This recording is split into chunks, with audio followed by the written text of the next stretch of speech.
We're back at it. Phillies back at it. NLDS game 3. Eagles back from the bye, back to work. Everybody's back. I'm back after my one day off. Trending in the AM on the all-new STT Sports Network. We're live in 60 seconds.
And a very good morning, everybody, and welcome all to Trending in the AM right here on the all-new STT Sports Network.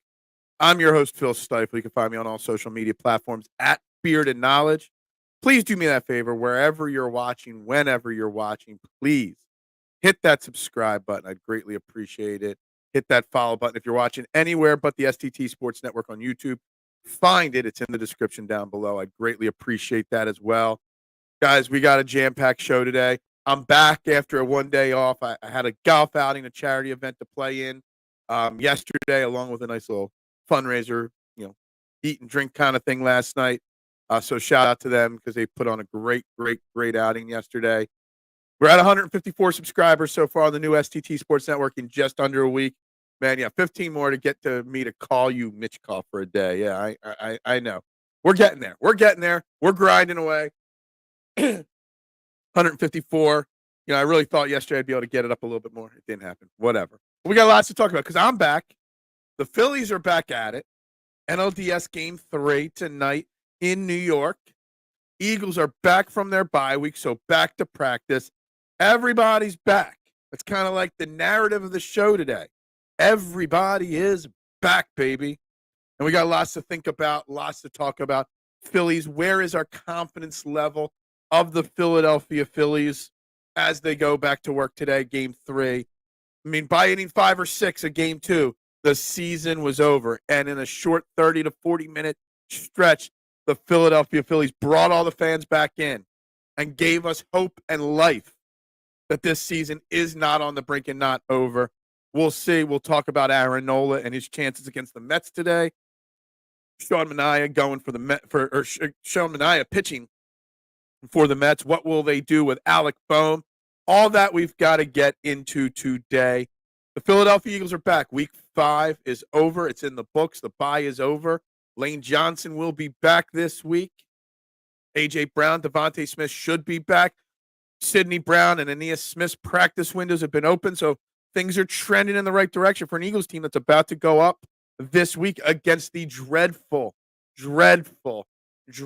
Cleveland Browns, led by Deshaun Watson. Where's all the Eagles fans that wanted Howie Roseman to trade for Deshaun Watson these days? It's a good thing I don't keep receipts on people on social media. There are a lot of people that told me I didn't know football because I did not want Deshaun Watson in an Eagles uniform. This was even before all the allegations that went against him. But the Eagles are back to work. Let me tell you something. Eagles related. We talk about what's our confidence for the Phillies going into tonight's game. Let me tell you something. The confidence for the Eagles and the Eagles fans, I put out a tweet, I think it was Sunday afternoon after the Browns lost to Washington, about like, guys, at least we're going to get a win. Thoughts on the Eagles, Browns and stuff. And people were all over the place saying how Deshaun Watson is going to look like the next coming of Tom Brady against us. There is literally no confidence amongst a huge portion of Eagles fans going into next Sunday against the Cleveland Browns. And it's crazy. because the Browns stink. It's literally insane. Those were the two dumbest people on earth. I wanted nothing to do. Yeah, dude, there were a lot of those people that wanted Deshaun Watson in Philly for sure, Anthony. My man Chet checking in today. Good morning. If the Eagles with Brown, Smith, and Johnson all back don't smoke the dreadful Browns, somebody may lose. Yeah, I'm always the kind of guy that I don't like firing coaches midseason in any sports unless it's really, really rock bottom. And if you were going to fire Nick Sirianni, you had to do it during the bye week. That's when you do it. But man, if they don't win like 35-10 or something like that, like gosh, the city of Philadelphia will burn down. And yes, somebody should lose their job if that doesn't happen. I was all in on the Russell, dude, between the Russell Wilson, the Deshaun Watson, and the Jimmy Garoppolo. Is Jimmy Garoppolo even in the league anymore? Between the talk on those three quarterbacks back in 2020, 2021, and that stretch there, and wanting all those guys in Philly, God damn. Like, I know we've got some people have their issues with Jalen Hurts, but let me say, I mean, I think we made the right decision on not going with those guys. I'm not going to lie. I can see it as it is. I know people have their Jalen Hurts concerns, but geez, I mean, just look at the quarterback play around the NFL in week 5. Josh Allen, 2 losses in a row now. Joe Burrow's down to 1-4. Aaron Rodgers had like 3 or 4 turnovers. The Seattle Seahawks lost to the Giants. Kyler Murray, 2-3. Jordan Love didn't look good. Matthew Stafford didn't look good. The 49ers lost. I mean, the NFL is a very, very what have you done lately for me type league this year. I said this. Everybody thought I was shocked when I said I didn't have a single team win in 13 games. And I know the Vikings and Chiefs are still undefeated. But the Vikings are a really good defensive team. I don't know if they could sustain their record. But those Chiefs, man, they don't look good either right now. Yeah, I know. Josh Allen didn't even complete 10 passes. I mean, seriously. C.J. Stroud did look good in the part of that game that I watched. I will say that. There's a lot of bad football being played, a lot of bad quarterback play. Or I shouldn't say bad, inconsistent. But the Eagles have an opportunity with all these bad teams on their schedule in the upcoming weeks to really turn the narrative around really quickly, for sure. Man, I didn't want Russ either. Yeah, I wanted Russ like the Eagles did in that draft many, many moons ago. I liked his potential coming out of college. We got Nick Foles that year. A night of drinking and partying all day. I'm going to be a freaking mess today. But yeah, I mean, a lot of guys I wanted in the draft that we didn't get. But, man, the Eagles fans and their love affair with other teams' quarterbacks is insane. Insane. I mean, I don't want to make this all about the Eagles. We are going to talk plenty Eagles. I do want to talk the Phillies and their big game 3 tonight in the NLDS. Aaron Nola, Sean Manaea. First and foremost, I do fully expect Rob Thomson to start Alec Boehm again. He did say something. I don't know if it was yesterday. I just saw the video just before going live that he said, yes, Alec Boehm will be back out there. I still heavily question Rob Thompson's decision to bench Alec Boehm in game 2 for Edmundo Sosa. It's just one of those moves that screams panic. It's one of those moves that just doesn't make sense, in my opinion. One of those moves that, we all want Rob Thomson to make moves throughout the season when things aren't going well. But after one game of the playoffs, after an 8-day layoff, benching your all-star third baseman for a bench guy like Edmundo Sosa to give you a spark was one of those decisions that, thank God for Bryce Harper and thank God for Nick Castellanos that it didn't backfire. I know Alec Boehm's numbers going into that game when he got benched were not pretty over the last couple of weeks. I get that. But what kind of message are you sending to the clubhouse when you're benching Alec Boehm after one playoff game? Like, it just, to me, screams desperation, panic, screams a guy that does not know how to spark a team. You could have benched Brandon Marsh. You could have benched Johan Rojas, Bryson Stott, who I know been as bad, but still, there's a lot of things you could have done. Or You can hold your players accountable all throughout the year so that you don't have to worry come playoffs about sparking this team. Because that's the thing. Not holding them accountable throughout the year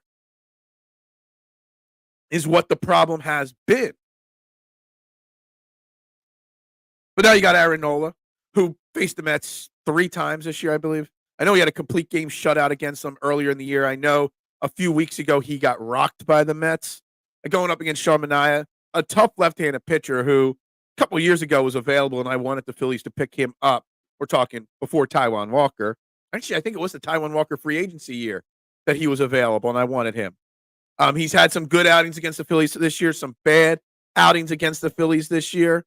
He's a tough left-handed pitcher. So I do actually think that you see Austin Hayes starting tonight in left field over him. You know, will Rob Thomson have the guts to bench Bryson Stott against a tough lefty and start Sosa at second? I am not sure.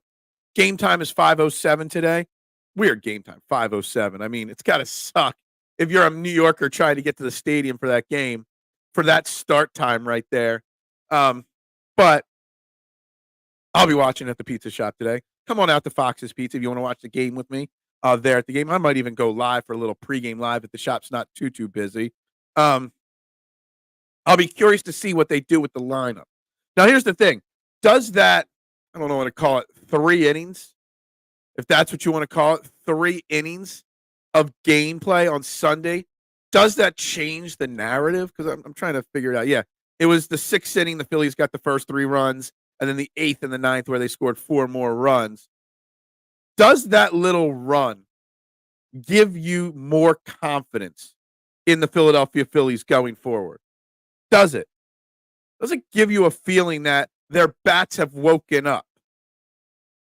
Does it give you confidence knowing that Nick Castellanos was cussing the Philly fans out literally in the 4th or 5th inning of the game when he was getting booed? But then, you know, saved the day with the big hits at the end of the game, the home run, and then the walk-off hit. Does that change anything? Because I don't know if one game changes the struggles of this team. Now, we do know this team can get hot at any moment. Any moment, the Phillies team can get red hot. And do they build off of that? Or does it not mean anything? And I still am not sure. Now, if they come out tonight, red hot, the Phillies, and put up 6-7 runs, win the game, all right, maybe we're getting on our hot streak. But this Mets team, man, it's scary good. The way that they are able to do what they do. What is up, Scotty? How you doing this fine morning? Hope you are well, my man. You know, the Mets team just never gives up and never quits. You would think when we took that 6-4 lead in the 8th inning that they would just roll over. And that brings up another issue. Like, we've got the Alec Bohm, we got the confidence level issues. But what do you do with the bullpen? When you're going up against a Mets team that has this 2022 Phillies never give up attitude, and now in 2 playoff games, Matt Strom's gotten rocked multiple times, Jeff Hoffman multiple times. Scotty, I started my own YouTube channel. I am on, it's trending in the AM, STT Sports Network. That's where I'm at now. I'm doing my own thing now. Some things happened last week with my previous employer. It's going away, so you got to find me on my own YouTube channel now, STT Sports Network. It's trending in the AM. I guess if you just search that, it should pop up, my man. The logo at the top and bottom of the screen, that's what you're looking for. Phil, Bohm was punished by John Middleton himself, maybe because his girlfriend goes on ESPN. I heard that they broke up, which is crazy. Like, I don't think the Bohm-Aaron Dolan relationship, I was told, this is just a random person on Twitter told me that. But I don't think that's what it is. Yeah, all good, Scotty. What's up, K1? How you doing? Phillies win the next 2. Rick, why are you so confident in that? Because I'm curious, maybe not 100% sure whether the offense can build upon it. But I guess my bigger concern right now with this Phillies offense or Phillies team is the bullpen. Because I have zero faith that Strom and Hoffman and Kirkring are just going to be fine. That bullpen looked bad in games 1 and 2? Who are you going to go with as the closer? If you've got a 1-run lead in the 9th inning, say it's 5-4 in the 9th inning, Rick, who you go with? We haven't seen Jose Alvarado yet this series. Do we go back to Alvarado, the closer? I don't know. It's a scary proposition when the bullpen that has been rock solid for literally the last 6 months just completely has fallen apart before our eyes. When you have a team like the Mets that just never gives up. It's crazy. It's crazy, crazy, crazy. What's up, Jim? Happy game day. Let's go. Yeah, FTM 100%. Awesome. Roger that. Muchas gracias. Momentum is back on the Phillies side, Rick. They got the bullpen clunks out of the way. I love the confidence, man, and I hope so. And I'm hoping I can by 5 o'clock feel that way, Rick. It doesn't even matter with the bullpen. We need prime Aaron Nola, who has been good in first rounds of the playoffs and NLDSs throughout his career. We need prime Aaron Nola to go tonight, without a doubt. Aaron Nola has to be on par. The bats have to stay awake to get us to the point. So I'm concerned about the bullpen, but for the bullpen to be even a question, we got to get to the bullpen in a position with a lead. So all things have to work. I don't think this is just a simple pushover. I think the Mets are a very, very dangerous team. We gotta push it. We gotta push it. Phil, last Friday she was doing it. I saw. Okay. I don't get into whose relationships and whatnot and all, but I do also just go by what. Sometimes if somebody tweets something at me, I just say whatever. I just go with it. The bullpen issue was the anomaly, not the norm. That's what I said after game 1, Rick. And then game 2 happened. And I also think that game 2, part of the issues in game 2, Rick, with the bullpen, maybe was a little bit of mismanagement from Rob Thomson. The way he used who and where and ending up with Matt Strahm in the 9th inning as the closer, that was not ideal. Hold on, I think I got the box score still up here. What was the order of the bullpen? Obviously, Ruiz came in for way too early for Christopher Sanchez. Kirk Green in the 7th. Estevez in the 8th. Then Strahm in the 9th, and then followed that up with Hoffman in the 9th. You could have gone one more inning to Sanchez. Kirk Green in the 7th is fine. He gave up a run again, whatever. Estevez, you brought in here to be the closer, but you put him out there in the 8th inning. And then you had the heart of the Mets order in the 9th inning. You went Strahm instead of Hoffman. I think there were some questionable decisions on the management there of the bullpen. Absolutely, we can have a game day watch party at Fox's Pizza, K1. I'll be there till 8 o'clock tonight. All right, game's at 5. Game should be over. You're all welcome. All welcome to come on out. 100%. I'd greatly appreciate it. Scotty found it. You found it, Scotty. I think the bright side is that the Mets bullpen should be taxed at this point. The Mets bullpen doesn't scare me at all. I know Edwin Diaz is this elite closer, but in big moments, the Mets bullpen has come up small, and Diaz has come up small throughout his career. He's scary. And the fact that they tried to give Diaz a 7-out save in game 2, obviously you knew that was going to backfire on them. So who's going to mismanage their team worse today is, I guess, part of the question. Nola owes us after game 6 last year. Yeah. Aaron Nola, I feel, will come out tonight. The only thing I'll say, Aaron Nola has not pitched since September 29th. I know they do their work on the side. They had simulated games and practices. It does slightly concern me that Aaron Nola hasn't pitched in a real game in, what's that, the 29th to the 8th, so 31. Yeah, that's 9 days. That is slightly concerning to me. Phil, I'm surprised you're so excited about the Phillies because you seem down on them all season. I'm not really confident, Barbara. When the playoffs come around, my fandom, my homerism does come to the surface. I will not deny that, Barbara. I do not have a lot of faith in the Phillies' big picture. I didn't think they'd win this series. I really didn't. But then as the series was ready to get started, I'm like, yeah, Phillies in 4. So realistically speaking, I don't feel it. I'm not over the top, confident in this team to make a deep run. You missed the baseball game. You missed me going live for the last inning and post game. Dude, that was a trip. I was going to do a post game live show after the Sunday baseball game, but it was so intense. I'd start the show in the 9th inning. and I was live for the whole ninth inning and post game. Had a lot of fun cheering on the Phillies there. If the bullpen was great 95% of the time and bad 5% of the time, put your money on the percentages. I agree, except baseball is a game of momentum. The bullpen's momentum is swinging the 5% way. And it doesn't, you got to have some concern, some worry in the back of your mind.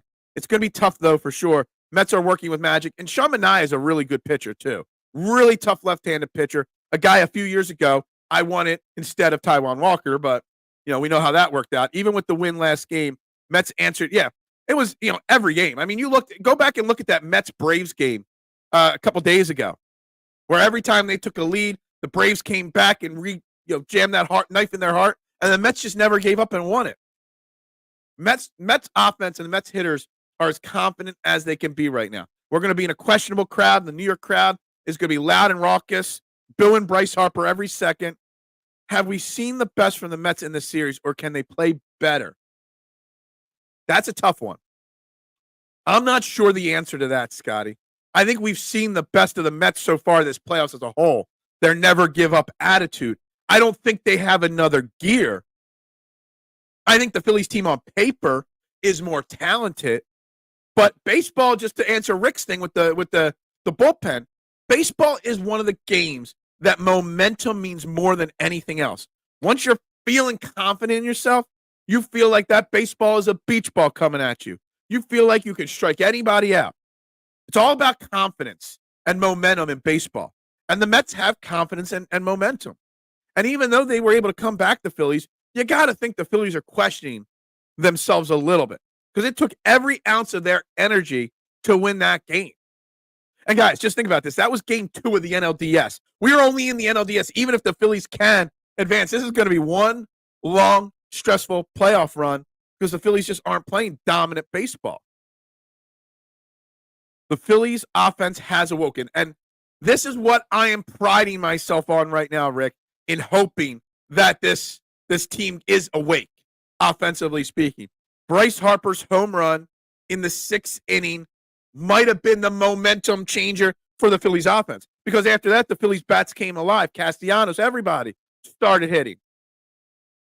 Bryce Harper is literally the pulse and lifeblood of the Phillies. As he goes momentum and confidence, so does everybody else. He is worth every damn penny of that $330 million, and it ain't even remotely close to a conversation. The Mets are out of gas. We're going to find out. I think tonight's game will be pivotal, not just because it'll put somebody up 2-1. We'll see if they're out of gas or not. If we win, but they put up a fight, great. If we win because they just tapped out, that doesn't change how I feel about the Phillies going forward. But if they win tonight, the Phillies, and the Mets give it 110%, it's like one of those hard-fought games, then that's a good thing for the Phillies. The bullpen needs to get their act together, but Rob Thomson needs to manage them correctly, Al. You cannot be going into the game with Matt Strahm coming up in the 9th inning. I ask anybody watching right now, why wasn't Jose Alvarado used at all in the first 2 games? And 2, because of the hiccups in the bullpen, does anyone want to see Jose Alvarado in the 7th or 8th or 9th inning in a high leverage situation? I mean, you got to consider it at least when you're talking about, how iffy Hoffman and Kirkgreen and Strahm have been the last couple days. Getting to Diaz, absolutely. Diaz is one of those guys too, where it's all mental. If you start rattling him, so what was the closer from the Brewers a few years ago that was lights out all season long, and we got to him in the playoffs, and then he just lost it. The Phillies bats can change a closer's career practically. Who was that closer for the Brewers that we messed with there? Diaz's career ERA against the Phillies is 7. Yeah, we definitely own him. What does Joel Embiid always say? He lives rent-free in people's heads. The Phillies live rent-free in Diaz's head, for sure. Scotty, you do realize that the Phillies are heavy favorites and not underdogs, don't you? Maybe not. No, he does. I'm sure he knows. The Phillies are, I think, minus 145 to win the series now. But again, baseball is all about momentum. Phillies stole the momentum back. I hope so.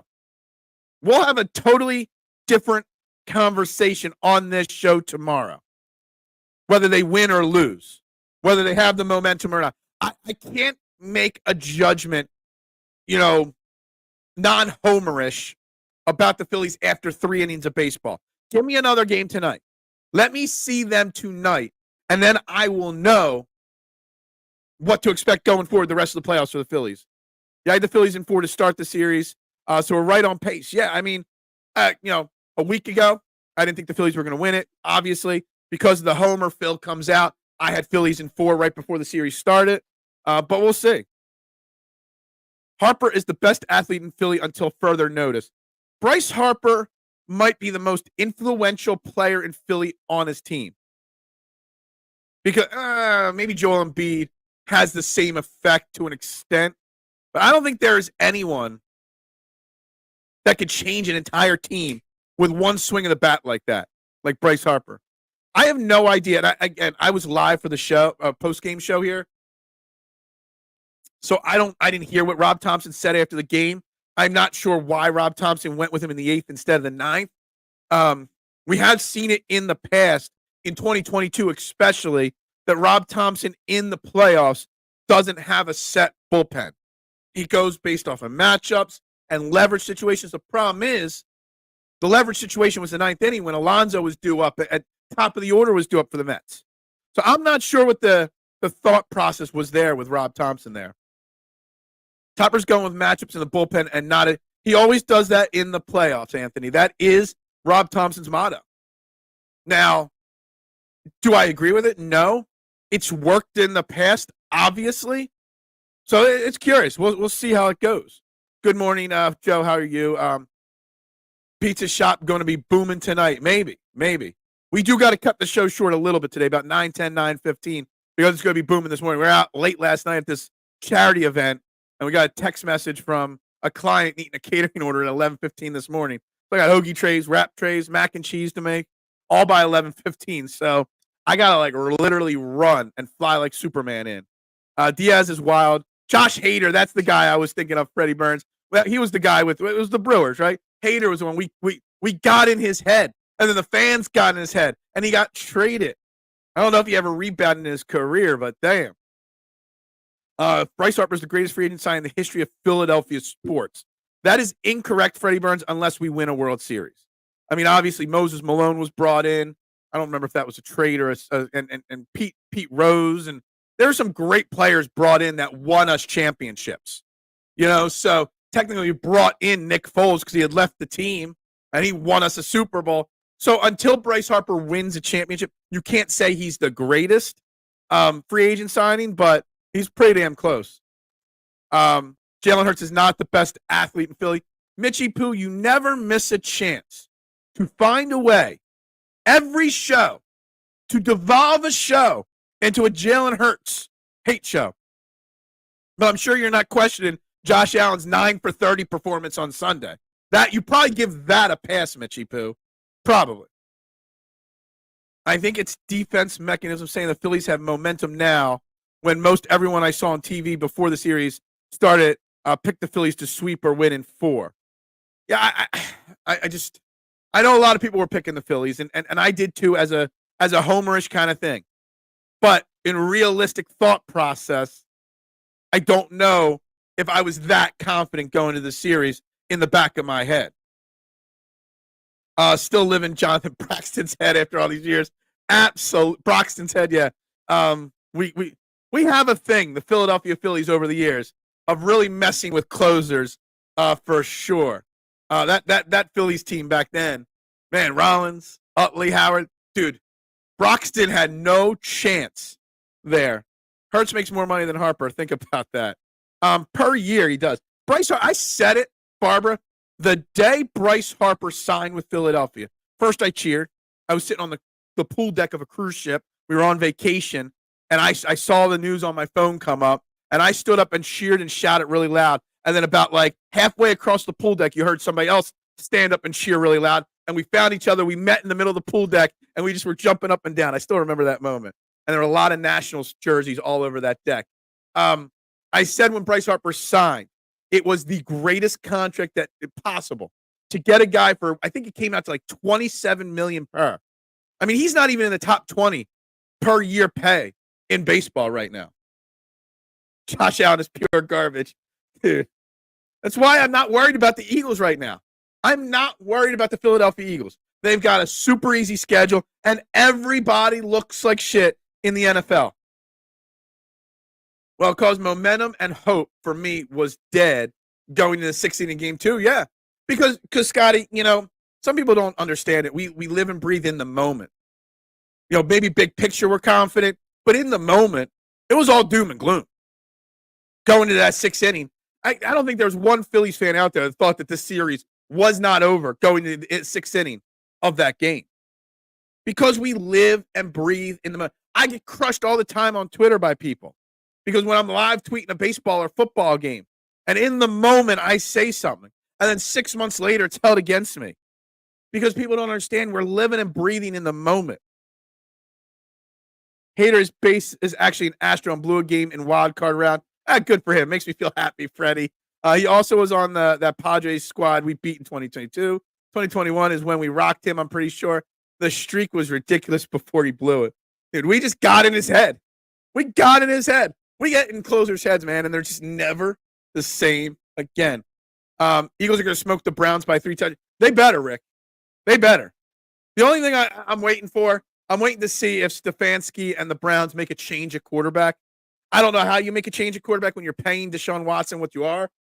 But if Deshaun Watson's the quarterback, we better win by 3 touchdowns on Sunday. Coming off a bye, Lane Johnson's back. We're not sure. We're assuming AJ and Devontae will be back. Sidney Brown's close. I know a lot of people are hyped for Sidney Brown. Let's be patient with Sidney Brown for sure. It looked exactly like the finish to the Diamondback series and the World Series against Houston. Absolutely, Scotty. I was thinking of the Diamondback series when it was this before that 6th inning. I was. I thought that Rob Thomson had lost this team. I thought the team was hanging their head. The worst thing to see in any sport of an athlete is when they're on the field of battle or the court of battle and their heads are just hanging down and their shoulders are slumping. The motion, you have Nick Castellanos cussing out the fans.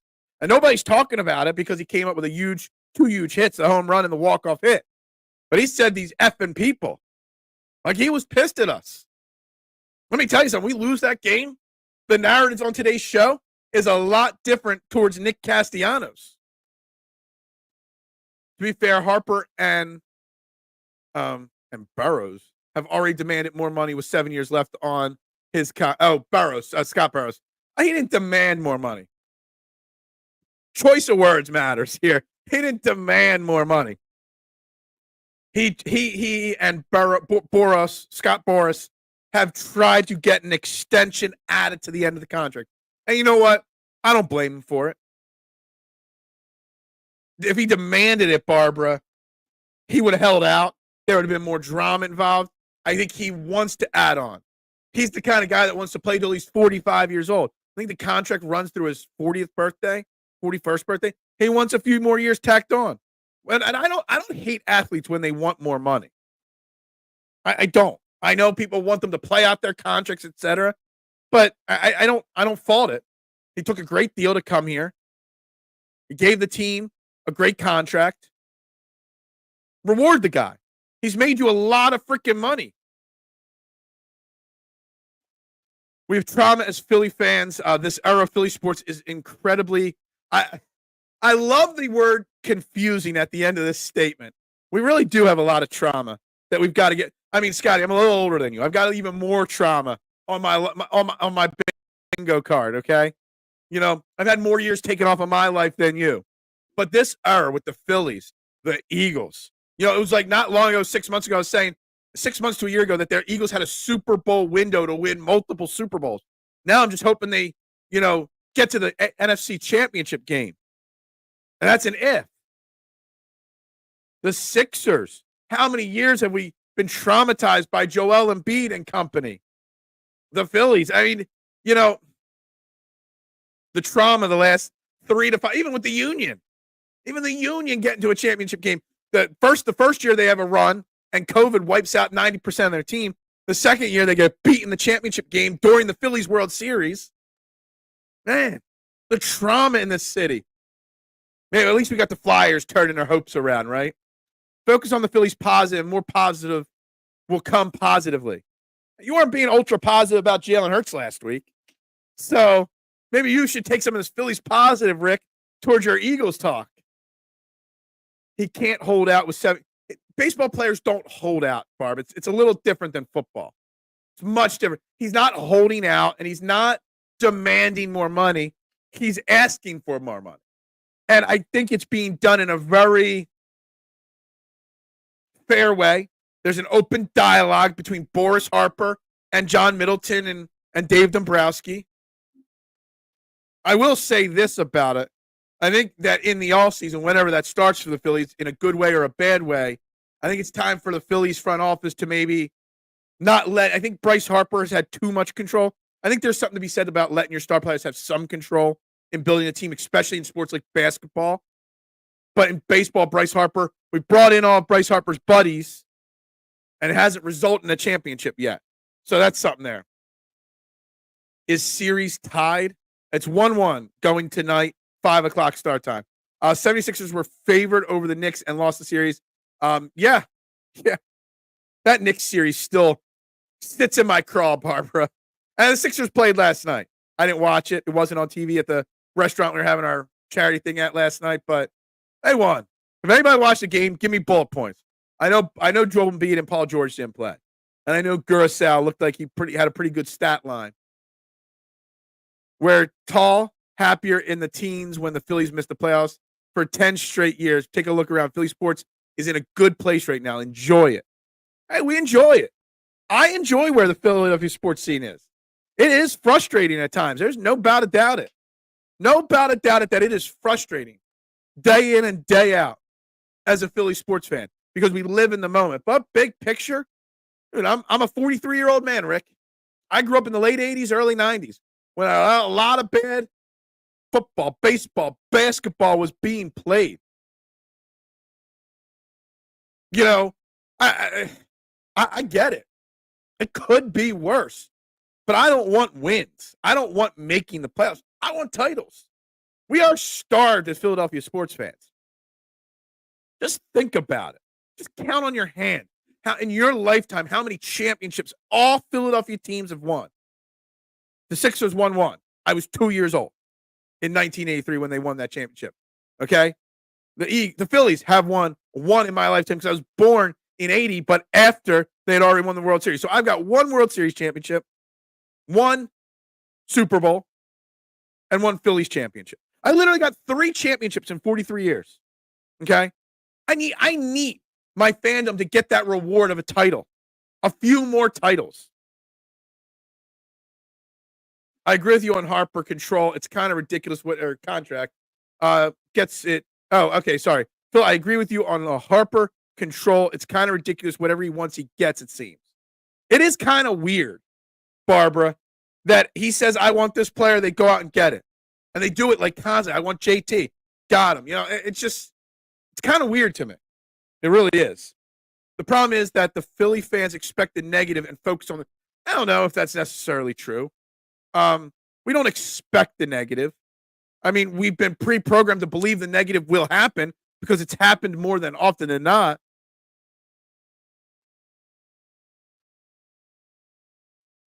Definitely in a great era of Philly sports, it's just confusing when things go south so quickly. The James Harden era, Ben Simmons, Sirianni, even the Peterson. Yeah, I mean, Doug Peterson kind of saved his job for a little while with a big win on Sunday. Oh, trying here. I'm trying to get through this here today. Too much alcohol last night. Absolutely, it's about winning championships, not empty regular season wins and stats. Barbara, that's all I want. You know, I just want to be able to say we've won a few more times in my lifetime. That's all. I want all the energy that I put forth into these teams to be rewarded with a championship or 2 or 3. Like seriously. I mean, the Flyers are a ways off from winning a championship. The Phillies and the Eagles and the Sixers should have won a championship in their current eras by now. They should have. They haven't. That's the thing. I want new shirts that say champions on it. That's what I want. I don't want pennant shirts. I don't want division shirts. I don't buy those shirts anymore.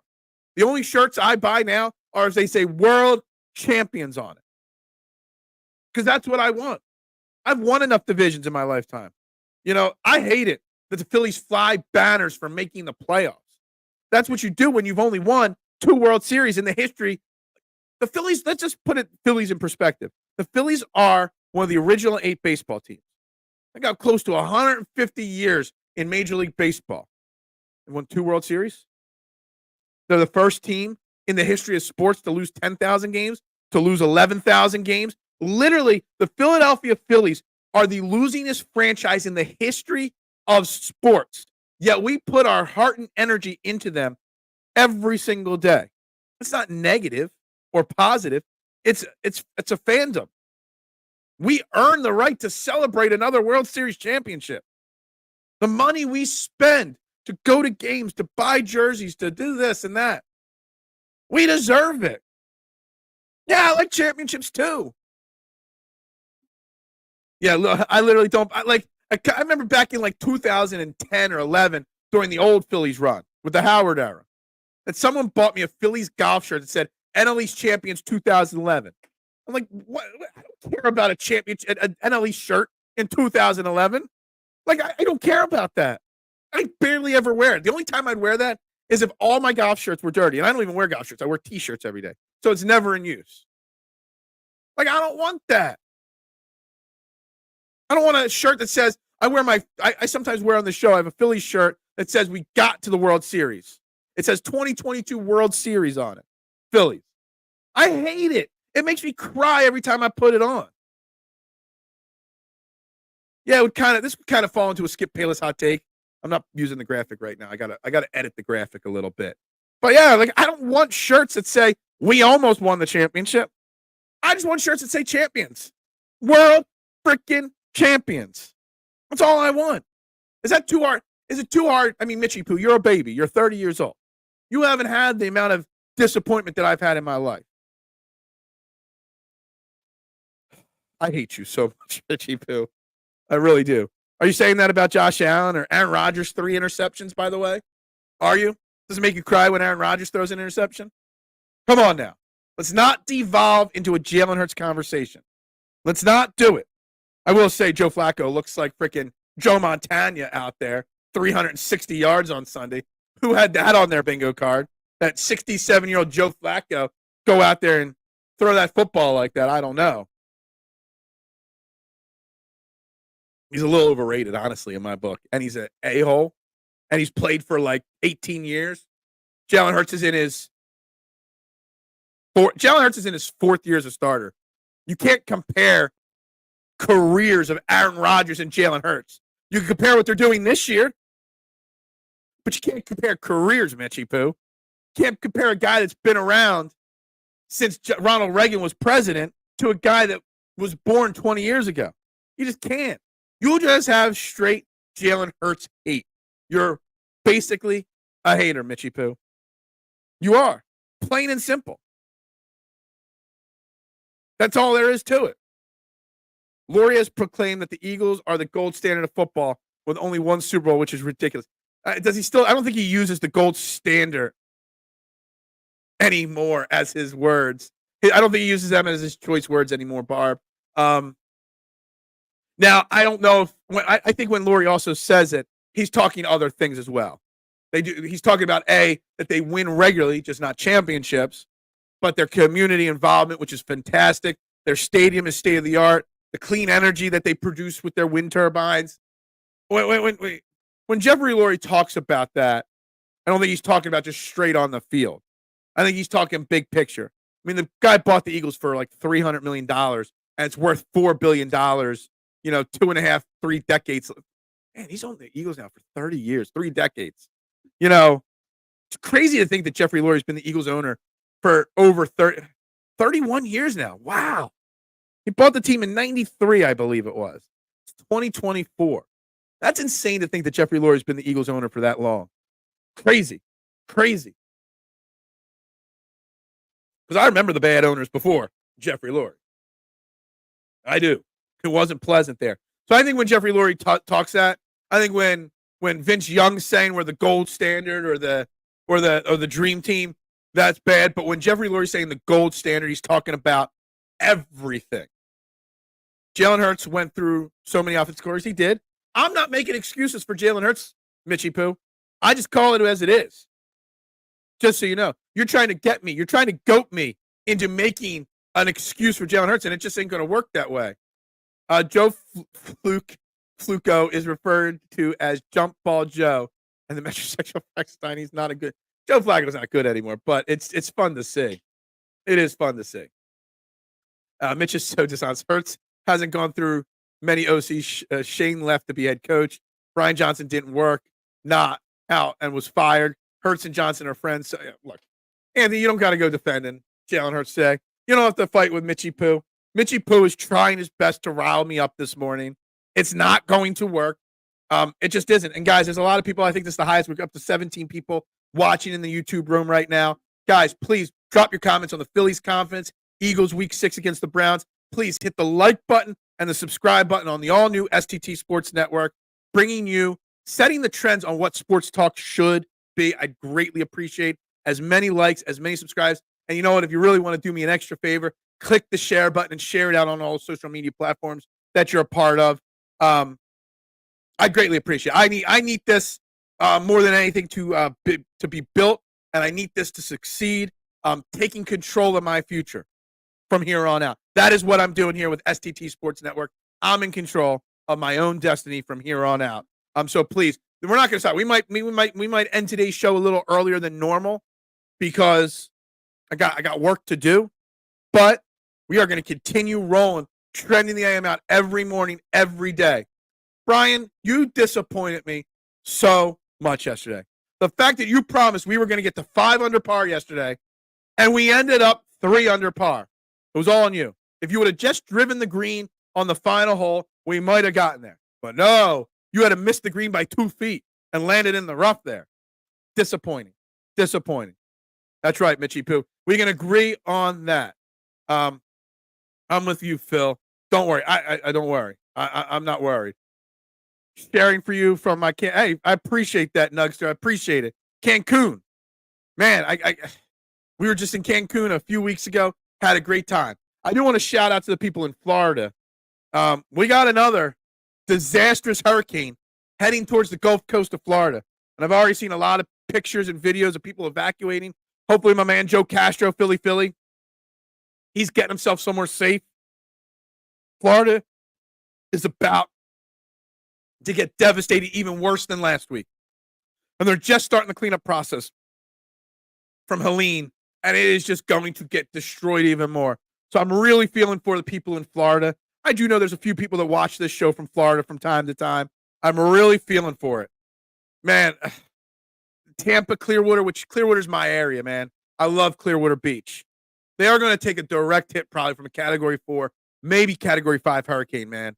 And it's scary. It's scary and sad. Absolutely, Scotty. I can't even imagine the fact that they just got hit and now they're going to get hit again. Mother Nature's been pissed off for years, Scotty, and Mother Nature's trying to right some wrongs that the Earthlings have done to this planet. I'm just telling you the way I see it. I did not. I was at a charity thing yesterday, Mitchie Poo. I didn't get home till about 9:30 last night. I did look at the box score. I did read some posts on social media from Deebs and a few others about Gurashel looked really good last night. McCain looked really good last night. So I didn't get to it. I think Friday's the first preseason game against real NBA talent, so we'll see. Tampa Bay left on Tuesday to go to New Orleans for their game this week. When an NFL team is leaving 4 days early, you know it's going to get hit hard. Jalen Hurts Googles, I think you spelled goggle. Is it goggles or Googles? Yeah, are so on tight. Why are you even trying, Marshawn? Why are you even trying? I think Marshawn and Mitchie Poo are the same person because they always try to rile me up with Jalen Hurts shit. We are talking as little Jalen Hurts as possible today. We're trying to focus on the Phillies. We're trying to talk big picture Eagles coming out of the bye week, but everything always goes to them. Marshawn, you be on here hating on Jalen Hurts too. He always is, Scotty. He's always hurting. He's always trying to stir the pot a little bit. You basically Drake and Jalen Hurts as Kendrick. Oh, man. Oh, Jesus, guys. But please hit that subscribe button. Please hit that follow button, guys. I'd greatly appreciate it. But if you want to talk Eagles, if you want to talk football, I think the biggest takeaway from this weekend is just how mediocre so many teams in the NFL are. So, I literally, I could go over again. Josh Allen and the Bills lost 2 in a row. Josh Allen looked terrible. Joe Burrow, despite throwing for 5 touchdowns, lost again. They're 1-4. Aaron Rodgers, 3 more interceptions. The Giants have 2 wins. Kyler Murray has 2 wins. 49ers lost. There's bad football all over the NFL. And Deshaun Watson, man, I really hope that we do not learn that Deshaun Watson is benched for the Eagles game. Just so you guys know, this past week, he was 15 of 28, only 125 yards. His quarterback rating in the NFL this year is 31st. Not quarterback rating, QBR. QBR, that's that. 31st in the NFL. Next thing you know, Phil is going to say Mahomes have more picks than Jalen. Does he? I don't know if he does or doesn't. Again, didn't watch last night's game. I literally did no research for this show today. The Eagles is A.J. Brown's team. I don't know if that's a hot take or not. I don't think it's as outlandish as you want it to be. A.J. Brown might be the most skilled person in the sense of where you put him compared to the rest of the wide receivers, where the right tackles against the rest of the right tackles, et cetera, et cetera. A.J. Brown might be the best player on the team. Hold on to that signed Jalen jersey tightly. Oh, my God. I love it. All quarterback play is down this year. The shell defenses that teams are playing are really limiting big plays. Yeah, I don't know why it is, but there is a lot of bad. It also goes down to it's only week 5. It's no preseason games. You know, there's a lot of things going on. The NFL is changing right now. You're seeing running backs be a bigger impact on teams as well this year. More belief in Phillies to win or Eagles to cover. 8.5 point spread against Cleveland. Win tonight or win the series, Scotty? Because is that what it is? 8.5. I haven't even looked at the lines yet for this week. I haven't even gone over to see what my record was this week. I could do my record. 9-2-1. I was 10-3-1 against the spread last week. That's not too bad actually. Man, win tonight or them to cover the 8.5. So early in the week for me to judge that. If A.J. Brown, Devontae Smith play, if Lane Johnson all play, and Deshaun Watson is the starter, they cover the 8.5 points against Cleveland, no problem. But I do. So I would say if everybody plays that's supposed to play, I'm more confident in the Eagles covering against Cleveland than the Phillies winning tonight. But if some of those players are out or if Deshaun Watson gets sat, my confidence level isn't quite as high. Not quite as high. How about that as a politically correct answer? Browns and Buffalo should definitely fire their coach. Look, Barbara, I said it all offseason that the Bills were making a mistake by not firing McDermott. I said it. I can't believe he keeps getting another opportunity out there. Phillies win. Eagles players can't even beat their alarm clocks. Win tonight, Phil. Look, I'm all in on the Phillies winning. I am. And I know they're favored to win, and Aaron Nola should. CJ needs to cover better on the field and cover his mouth off the field. Yeah, I've talked about it a lot lately. I said it when he was brought in. I got criticized for criticizing the bringing back of Chauncey Gardner-Johnson. And he's the biggest boom bust player. There's a reason why. Well, I don't know if he still does after the bye week, but going into the bye week, he was tied for the lead in missed tackles and mistakes and whatnot.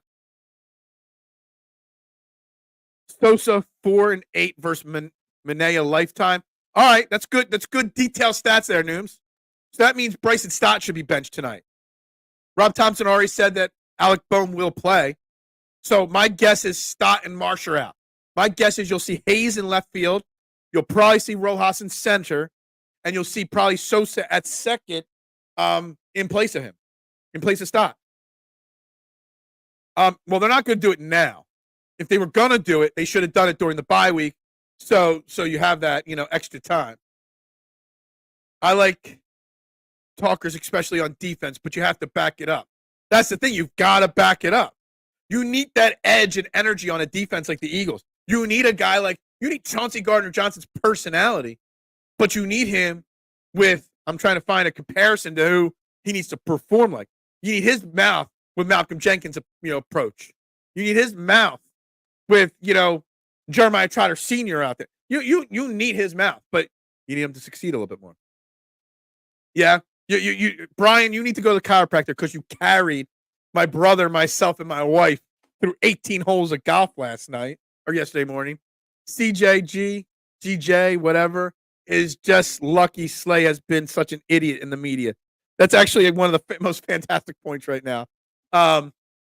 Yeah, Slay has mouthed off so much that it's kind of glossed over Chauncey Gardner-Johnson massively. Massively.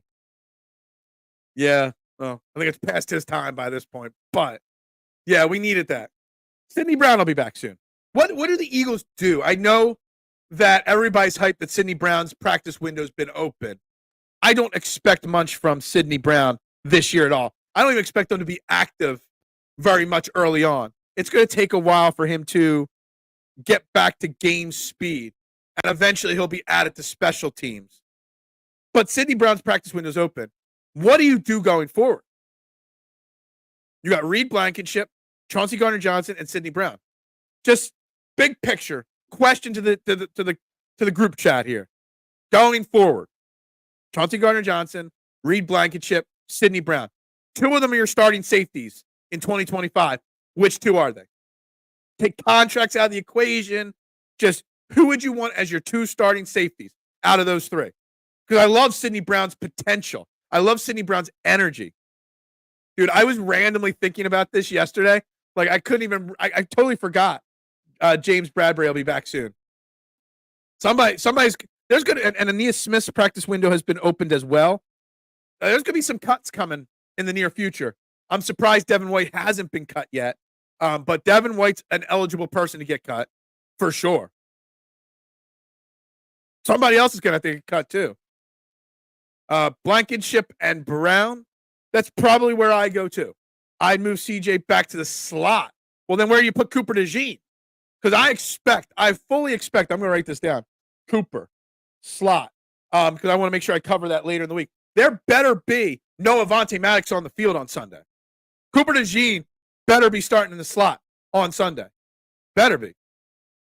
Shit, I love to have Kazir White back. Yeah. I don't think our linebacker play has been that bad this year. I think Nakobe Dean and Zach Bond, obviously Zach Bond's been great. Nakobe Dean's been solid. I have no problem with him or them. Slay was great at one time, though. Yeah. I think Chauncey Gardner-Johnson has been. See, the thing about Chauncey Gardner-Johnson that bothers me about him, or that people don't talk about enough, is the fact that he is now on his 4th team in 4 years. Us this year, Lions last year, us the year before that, Saints the year before that. No player with his potential plays on 4 teams in 4 years, unless there's a problem. That bothers me. That concerns me. Yeah, Cooper DeJean. I have a feeling Cooper DeJean is going to be a stud. I really truly do. I do. In the slot. Maybe eventually on the outside, I don't know. Now he should be starting. Mets' 2 best starters will be going the next 2 games at home and are left-handed. That concerning to anyone? It concerns me. I've already said. Minaya is a guy that I wanted before the Phillies signed Taijuan Walker. He was available at the trade deadline the year before, and then he was available in the offseason to sign. I wanted him. We needed a stud left-handed pitcher at the time. Christopher Sanchez, we didn't know what he was going to be at that time. I was a huge fan of Minaya. I don't even know how to say his name. But it concerns me.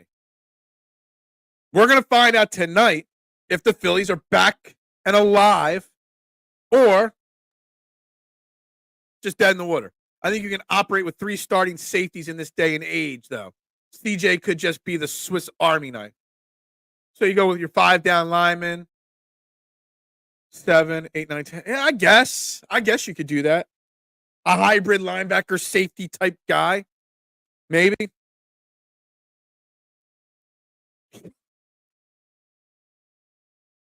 Barb. Barb, what are you doing to me this morning? What are you doing to me this morning? If he continues his trend of play this year, not sure he will be here. Yeah, I don't even know. Did we only sign him to no, we signed him to like a 3-year, $27 million deal. So I don't even know what the cap situation is there with that. I know Bryce Huff, you can't get on him cap wise. Eagles had 20 missed tackles against Tampa. Mister, you're not wrong. I don't know if a bye week's going to magically change the tackling issues for the Philadelphia Eagles. I don't. I don't know how you fix the tackling issues. Who would I throw some change on to get 2+ bases from the Phillies tonight? 2+ bases. Well, you got a lefty going. I don't know. I haven't looked at each. We've seen Nooms put a couple players stats against Manaea in there. We roughed up. So what I would do, Scotty, is go to Sean Manaea's game logs. Actually, I could do it right now. It won't take me but 2 seconds to do this. We roughed him up earlier this year, Sean Manaea. And so I'm going to look at that game specifically. Game logs for Sean Manaea. Manaea. Here we go. Where is it? Here it is. We beat he went 3 2/3 innings. We rocked him for 6 runs. We won the game 7-2. So I got the box score up from that game. Bryce Harper went 3 for 4 against him. Harper had a home run. Castellanos had a home run. And Whit Merrifield had a home run. Dude, this lineup, when we rocked him, the lineup was Schwarber, JT in the 2-hole, Harper 3, Bone 4, Casty 5, Stott 6, Sosa 7, Merrifield 8, and Christian Pache 9. Much different lineup. Ranger Suarez went 5 2/3, giving up only 2 runs. Dominguez pitched in the bullpen that game. God damn, that was a long time ago. So I'd be thinking Castellanos maybe JT. Go. You got to go with the guys that have got success against him. Was automatic runs until he changed the delivery this year. Don't forget, Hoskins and Stott got him in the Bailey Falter game. Okay. Yeah, I don't know, Scotty. I'm terrible at baseball betting. When the playoffs come, I throw little parlays out every night. I had game 1. I had a parlay that had Zach Wheeler 7 Ks. I forget what else I had in it. Basically everything hit except for the Phillies winning the game, which was frustrating as hell. Strikes out right-handed batters with ease with his slider and fastball. So yeah, it's just such a tough call right now, because I just don't know if the momentum from game 1 how it carries over. I just don't, or game 2 how it carries over. Was it a flash in the pan, or was it them waking up for good? I just don't know. Schwarber, Stott, or Castellanos? I would wait because I don't even know if Stott will play. As Noom says, Edmundo Sosa is 4 for 8 in his career against Manaea.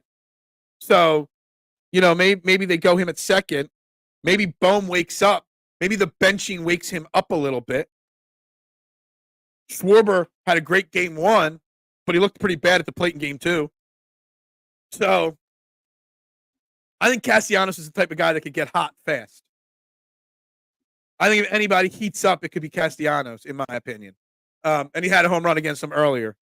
I feel like momentum stays with the Mets, but Philly should compete and win.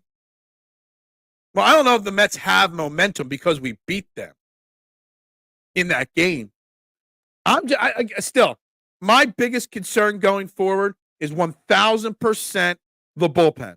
And can the bullpen settle down? And we're now up to almost 20 people in the YouTube chat. Please hit that like and subscribe button, guys, to the new STT Sports Network. We're coming up in the final 10 minutes of the show today. So please hit subscribe. We'll be back tomorrow, 8 a.m., as always, for the newbies. Every day, Monday through Friday, 8 a.m., normally till 9:30. Today's a little special short cutoff today. Sounds like Castellanos. Yeah, for now, I'm going with Castellanos, but I got to wait till later in the day. There's no way you can make a bet on baseball at 9 a.m. in the morning, Scotty. You got to wait till 4 o'clock. The game's at 5:07. I ain't making a bet till 4 o'clock. There's no way. I subscribe to the Seth Joyner theory. The Fangio system, by its guiding principles alone, take the aggression out of many players. Nooms, you're not wrong. I talked about it in the offseason. Everybody was so hyped for Vic Fangio. And I'm like, guys, relax. Nobody believed me when I said that Vic Fangio was going to frustrate the hell out of everybody in Philadelphia. But here we are. Everybody's frustrated now. It's not playing for 6 innings, really a benching when inserted as a pinch hitter. Yeah, I agree. I get what you're saying. I just don't. I still think Rob Thomson did a big disservice to Alec Bohm by benching him. I do. This is not game 81. This is the NLDS game 2. You don't bench your all-star third baseman in game 2. You just don't do it. I think it's a terrible decision on his part. And it could come back to backfire big time. It could. We'll find out if it does or not. We'll see what happens. Everybody wanted Vic Fangio so bad because he's the inventor of the Fangio system versus the disciples that we've had over the years. And here we are, 5 weeks into the season, and everyone's like, oh, yeah, man, Fangio ain't that. If you look, and I don't have the notes in front of me, so I don't want to misquote anything here. But I went early in the offseason, and I tracked all the plus seasons as a defensive coordinator and all the bad seasons as a defensive coordinator. For every top 10 defense that he had as a coordinator, he had 2 times as many bottom 5 seasons as a defensive coordinator. Vic Fangio either has it or he doesn't. And the problem is, for Fangio's system to work 110% to even have a chance at working, you need the GM and the defensive coordinator on the same page, 1,000%. Basically, Vic Fangio has to have full control over the signing and trading and drafting of defensive players. And you know you're not getting that with Nick Sirianni. You got one guy he wanted in Zach Bond, then you got another guy in Bryce Huff that doesn't fit his system. So the only way Fangio works is if there's perfect building of the defense.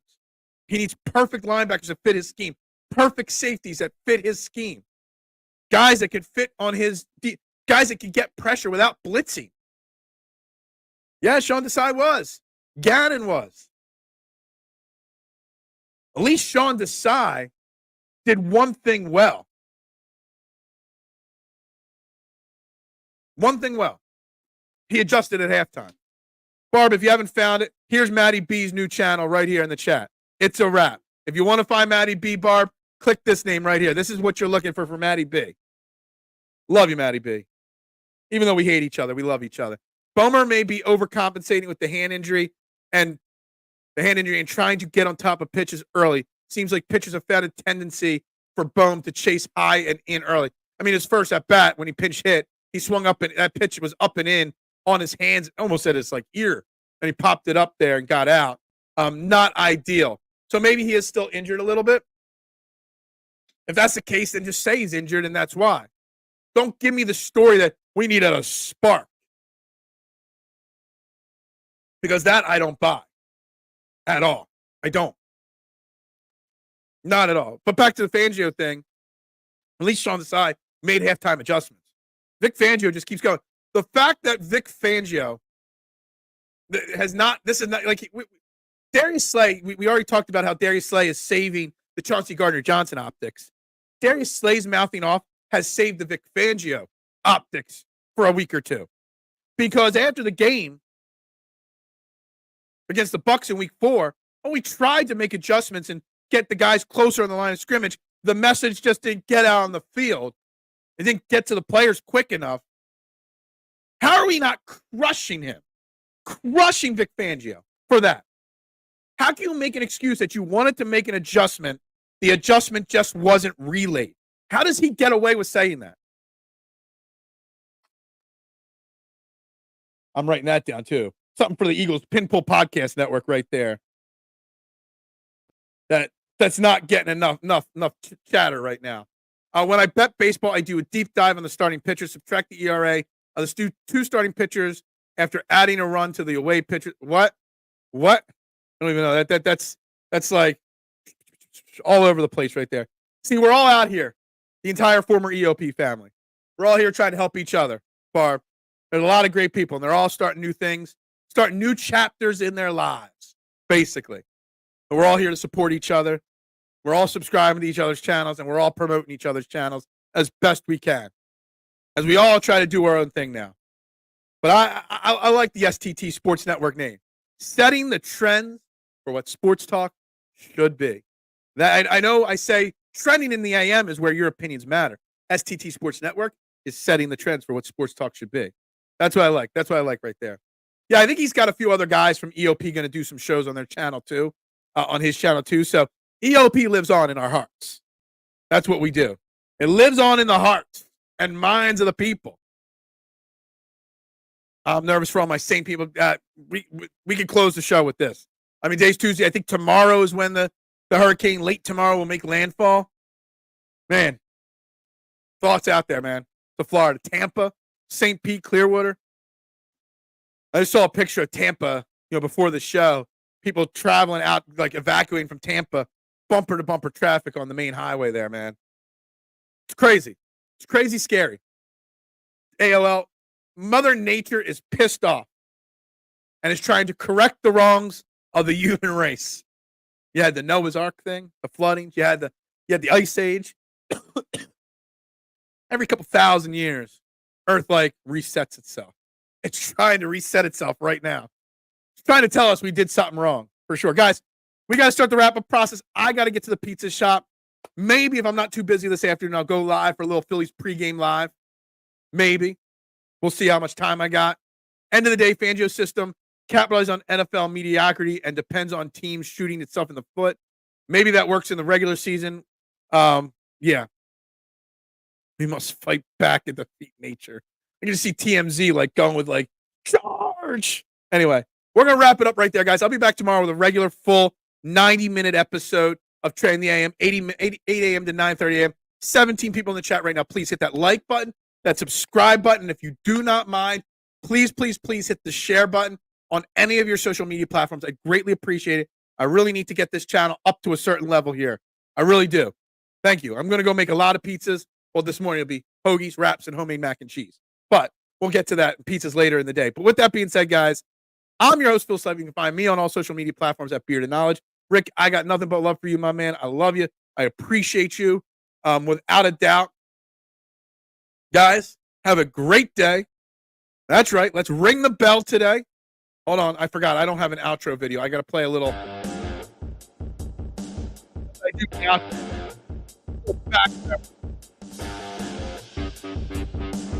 We're going to say it. Ring the bell tonight, Philly. Let's get a win. Go Birds. And as we always say to end every show, bubbles up to y'all.